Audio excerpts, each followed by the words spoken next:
This is Tia Cross. You know you're in the Cook Islands when you're listening to Matariki FM. E te o te ake I roto te atianga ko te PittBull e te Don o Mararinga no tā rāwa tuanga tuatua teka I roto te popongi aka I e. At this time, folks, the PittBull and the Don for a face-off this morning, some straight talking. Kia ora and good morning to you, George.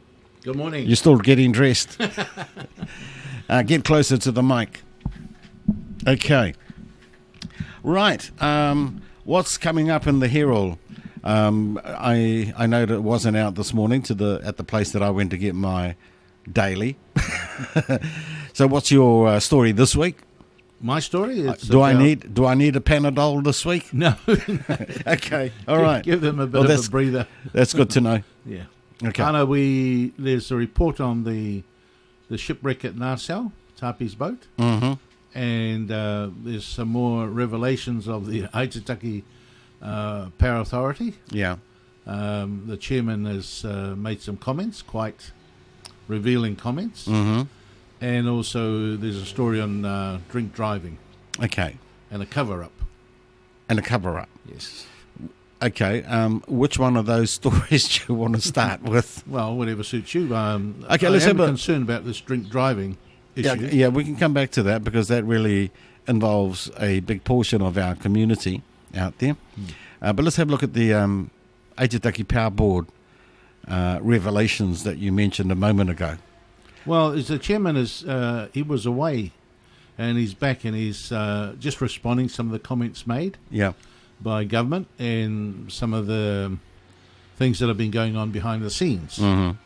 But essentially, it's about that. Aitutaki has put this thing right for Aitutaki, and they're saying, government, leave our money alone. It's ours.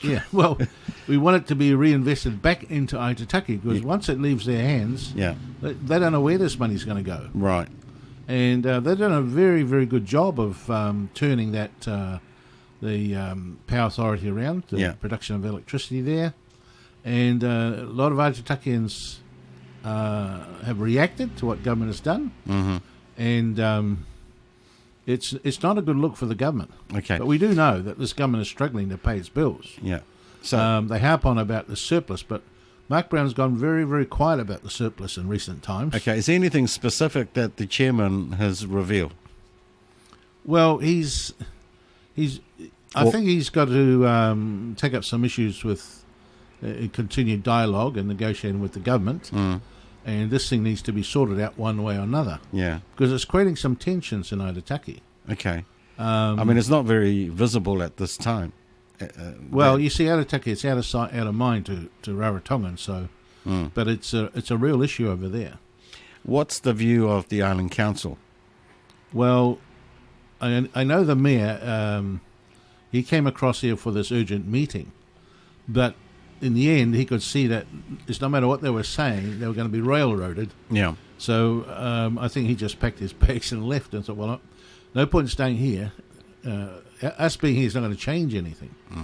This issue's been forced upon us. They telling us, the appointments, they served their time, but there was no such limit set on the term of for the board. That was done way back in 2014 by Cabinet, the appointment. So, there was no term set for their appointment. And I don't think they were being paid any board fees. Yeah. But so, that thing has to be ironed out some way or another. And it's typical of government, jumping the gun, presuming things and twisting things around. This is what this government does. It does things without thinking too far down the track, and then they're stuck. Then they run to the media and they start to make up the excuses. Mm-hmm. We've seen this for a long time, right from the time that the Grey Power were having a tussle with government. They'll go and do something, and then they'll backtrack very fast, and then try to explain their way, wriggle their way out. Mm-hmm. with a whole lot of gibberish and nonsense talk, and talk about the law. And these are people that are the least compliant with the law of the country, but they expect everybody else to follow the law and obey the law. And we saw that when so many cover-ups by this government. They never come out and release information. They get caught out, and then they backtrack and try and explain themselves. It's like when the Prime Minister announced the tax exemptions. Well, he had no authority to even talk about them. And, this is my big Christmas present to you folk. Well, where is it? And suddenly the revenue people, management people have to run around and try and patch this whole thing and make something work that's comparative to his comments. He makes promises, and I don't know whether he thinks things through or he thinks, people will just be gullible and accept them. Yeah. And there's a number of issues that we can look at where they make statements, make bold claims, but their delivery is very minimal. They're big on talk, this government, very big on talk. It's like Mark Brown was on your radio station a few weeks ago talking about the Murray roads and the Murray lagoon, but he did say something that's true. We've been talking about this for a long time. Yeah. But, Yeah. people are sick of talk. They want some action. Well, I mean, the Minister of Finance has also made comment about the Aitutaki Power Board. His view is that they haven't been sacked.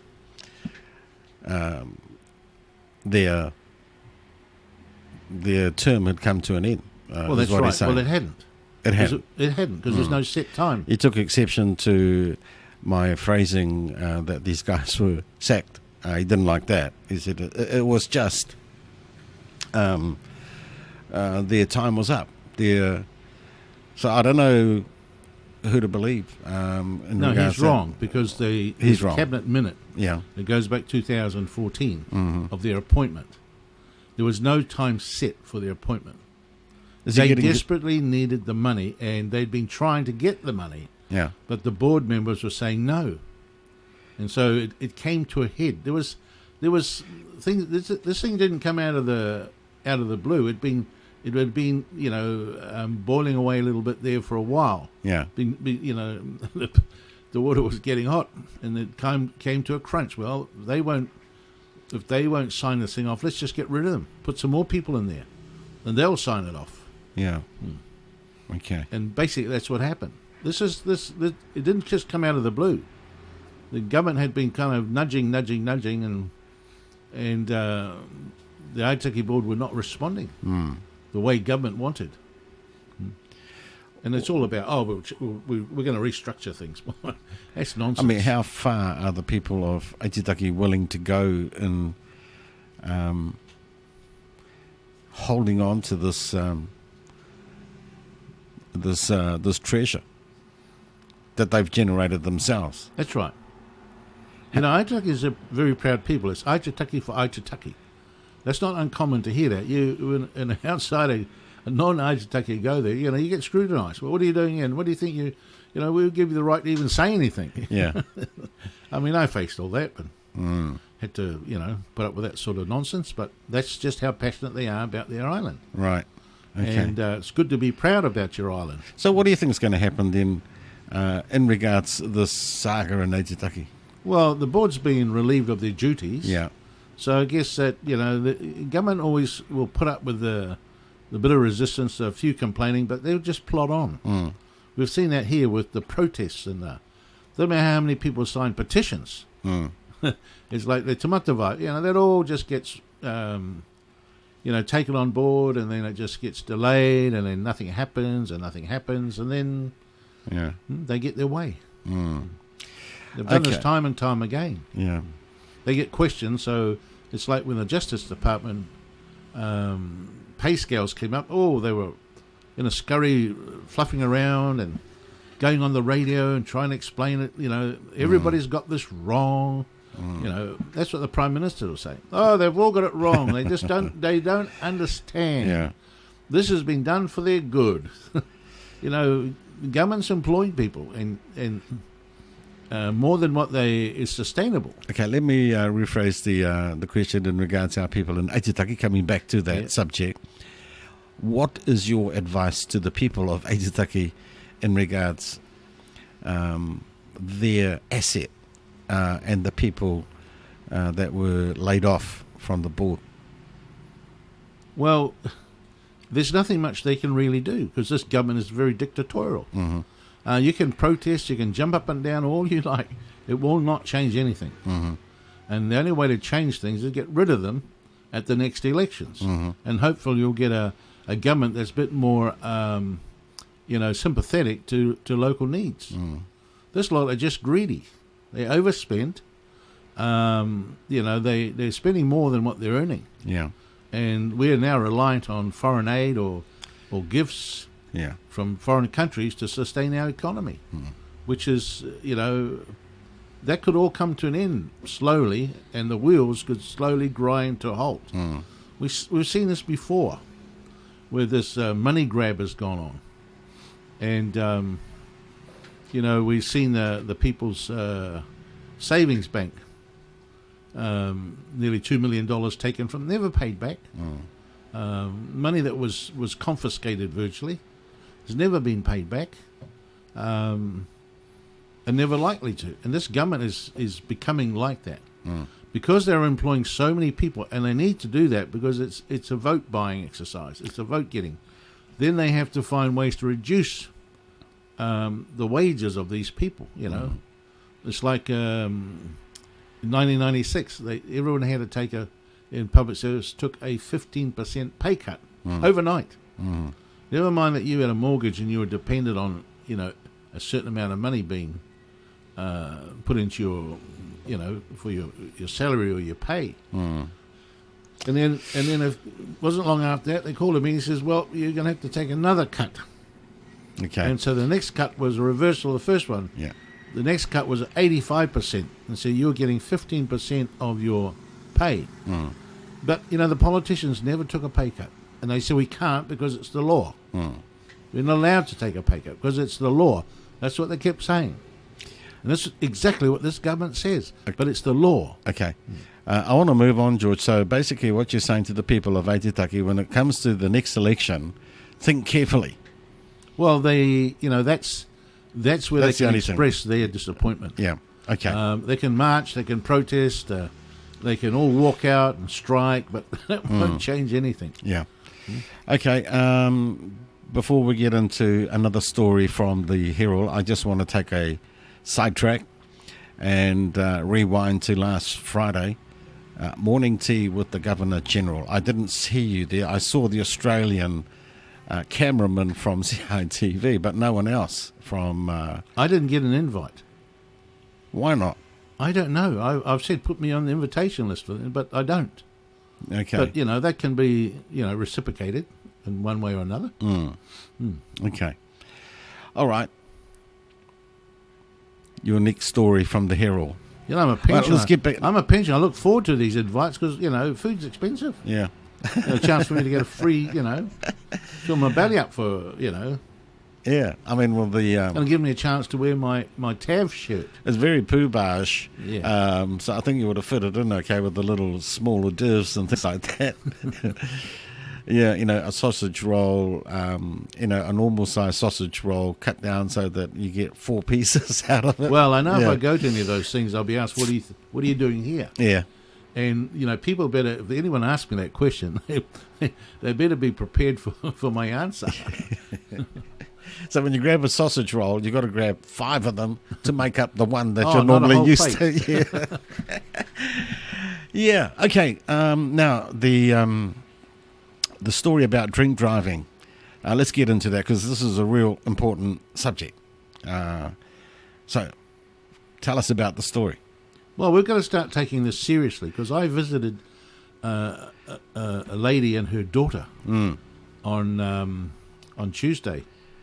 Was it Monday? Anyway, this week. And she was in a stationary position. Yeah. On a side road, waiting to come out onto the main road. Okay. She was stationary. Mm-hmm. And she was waiting for an oncoming car that was on her right side to pass. To go past, yeah. But he didn't. He came straight at her and ploughed into her, giving her very serious injuries. Both her and her daughter have broken legs on the right side. Yeah. Where he was hitting them. The mother ended up with a dislocated shoulder and torn muscles in her shoulder, and also her left leg was seriously damaged. So here she is sitting in a wheelchair with both her legs in plaster. A working mother. She's a widow, and she is now concerned, how is she going to pay the mortgage? Because her compassionate leave of 1 month has just about run out. And the driver was a visitor to this country who's no longer here. And whether or not she'll get compensation, she'll have to go to the expense of getting a lawyer. There's very little she can do, and she's just simple things like having a shower. Yeah. She has to go outside. She had ramps made so she could go outside and wash herself with a hose. So she has to go outside early in the morning when there's no one around. Well, it's dark. And it's the same at night to have a shower. And her toileting is very, very difficult. Her daughter's leg is come out of the cast, but she still can't walk. She's still hobbling around, young daughter about 12 or 13, on crutches. So very discouraged, very despondent because of the circumstance she's in, and she can't fend for herself. Relying, people will come around and help you the first week, but and then people got to get on and do the things that they're doing with their lives. Yeah. And so that really, painted a serious picture for me about this, how people manage on the road. This guy was not drunk. This happened maybe 3, 4 o'clock in the afternoon, but he was playing with his cell phone. I think he was trying to send a text message, and so he veers off the road and hits her. Well, and he's no longer here. Yeah. He's gone. We need to look at these issues of foreigners, and we get a lot of foreigners here who get involved in accidents, and if it's an accident that is preventable because they're drinking and driving, there needs some very deterrent punishment put in place. Well, I think if we were to use the term crash instead of accident, accident makes it sound it's okay. Yeah. But if you're saying crash, well, that's someone hitting someone, whether it's another vehicle or a person, a pedestrian walking. So I think attitudes need to change in terms of how these sort of things are reported. But tell me about the story that's in the Herald. Well, that's about the Cook Island News reporter. Yeah. Who was... Which one? Rational. Oh, yeah. Fijian, Indian Fijian. Yeah. Rational Kumar. Kumar. Yeah. I call him Kumar, and he gets a bit annoyed. Yeah. No, so, well, it's easy if right. we say Kumar, Yeah. And everybody here gets a nickname. Okay, so I haven't seen that come up in any of the court reports.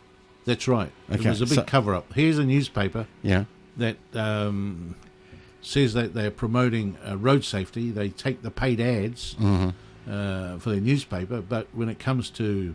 They're quite hypocritical, really. In a court case where drink driving comes up, it's never publicised. It's never made an example of. And, the road safety advocates are waiting for Parliament to meet, so at least some laws can be put into place that, we're getting 140 whatever visitors a year in this country, and a huge amount of those visitors go and get licenses to drive vehicles, and many of these people have never driven motorcycles before in their life. And when you look at some of them here, the speed that they ride at, especially the younger ones, the ones under 30, you see them going around and they're speeding overtaking, doing some really stupid things on the road. And when they've been involved in accidents, somehow everyone's been lenient to them because they've got to leave. I'm leaving on Thursday, and we've got to stop being lenient. Yeah. And we've got to impose some very deterrent sentences. See, this man had pleaded guilty. He put up $5,000 assurance or whatever, but he's gone. And who's to say he'll come back for his sentencing? Yeah. What if he doesn't come back? And we've got extradition laws in place with New Zealand, Australia, or other countries where these visitors come from. Well, I understand that we do have extradition laws in place to extract people from Australia and New Zealand to come back and face the music. Face the music by the boys and girls in blue. The issue is who's paying for it. Because budgets are not allocated. That's right. to cover this sort of thing. But perhaps in the next round of budget talks, well, at the moment there's discussion on the next budget. Perhaps they need to put some costs into that and recover it when it goes to court. Well, you see, the reporter from the Cook Island News, Yeah. His alcohol blood reading when he was breathalyzed was 700 over 400. 300 over the... Yes, in New Zealand, it's the same equipment. In New Zealand, they've dropped the level to 200. Yeah. In order, as an attempt to be a lot more harsher on drink driving. Here, it's double New Zealand's limit, 400. He's 700 over 400. That's 300 over the limit. It's not 20. That's not 10. It's 300, and that's huge. And he's working here on a work permit. We should have laws, and there are some people that want the law that if you're working here, that kind of offence, you're fined a very heavy fine. If not you, your employer, and then you deported with a 5-year no return condition. So did Rashnil plead guilty when he? Oh yes, he pleaded guilty. Yeah. Don't think engaged a lawyer. He just pleaded guilty. It was in and out sort of thing. Yeah. But he was quite belligerent when he was first apprehended by the police. Yeah. He wanted special conditions. Like, such as? Well, obviously he was drunk, so, Happy. whether or not he realised what he was saying, or Yeah. And anyway, they had to take him to the police station in the end, and they detained him a lengthy amount of time because they just wanted him to sleep it off and I was told they could have charged him with other things, like resisting arrest and obscene language or abusive talk or but and everyone that he rung to come and pick him up refused to come and pick him up. Yeah. And he was left there. He was probably 8-9 hours at the police station. Okay. Yeah. But the hypocritical thing is that the Cook Island News should have reported this. And that's a significant offence, William, because had he continued to drive on the road in the condition he was, who knows what could have happened. What could have happened? Yeah. You see, and praise the police for their alertness and their vigilance. They noticed him and they stopped him, much to his annoyance. He was carrying a pavilion passenger who hopped off the bike and ran away into the night. He didn't hang around. Wow. So, if they're going to report, you see, the question is, William, what other court appearances are not getting reported? Here's a paper saying they're solid as the islands we stand for, yet they are being selective in what they report. It's not level playing field. Some get preferential treatment. sometimes a person's name is not even put in the paper when it should do. And why is that?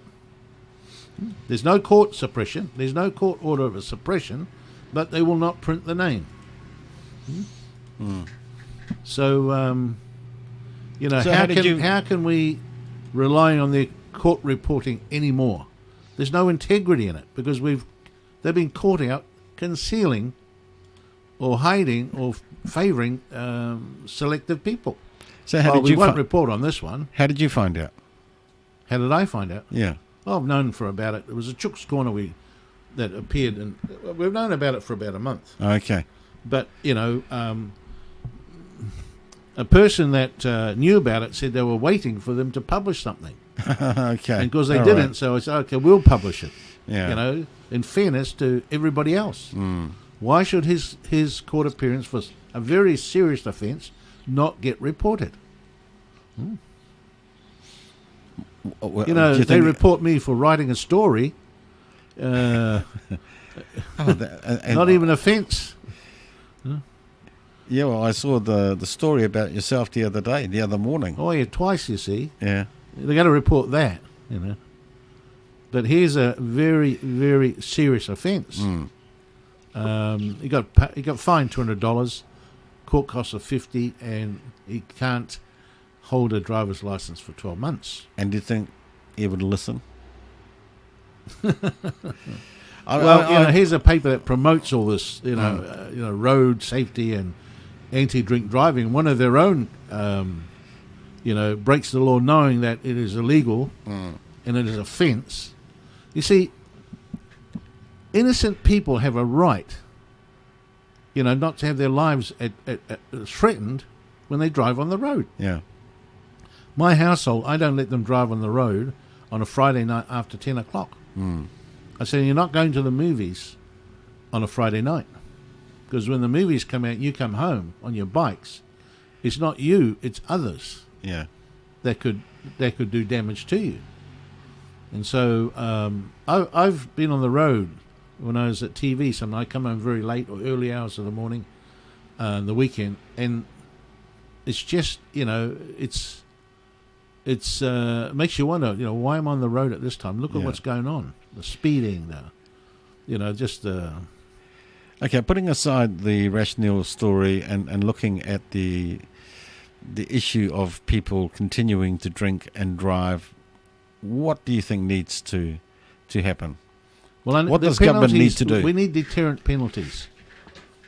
For people that there's over 1,000 foreign workers here, Yeah. right? So they need to get this message very clear. Some of them get to drive a vehicle for the first time in their lives. Yes, right. In their lives, yeah. And they have access to alcohol, which they would hardly have access to where they come from. Yeah. We see this with one group of people that, when they drink, they start fighting everybody. Mm-hmm. And Themselves too. themselves, Yeah. But there are those that drink and there are those that drive. Mm. Foreigners need to get the message, because see, they can always pack up and leave. Yep. And leave the carnage. It's like this lady I visit. Mm. If that guy doesn't come back, look at her life. Mm. Who's to say she's not going to be permanently and physically permanently damaged as a result of that accident? And she wasn't even on the road, the main road. She was on a side road waiting for the giving away. Yeah, for the traffic to go past before she comes out and onto she says it. she sees the car coming, and then the car keeps coming and it keeps coming and hits them. Because he's messing around with his cell phone. Well, playing with your cell phone overseas is illegal. Yep.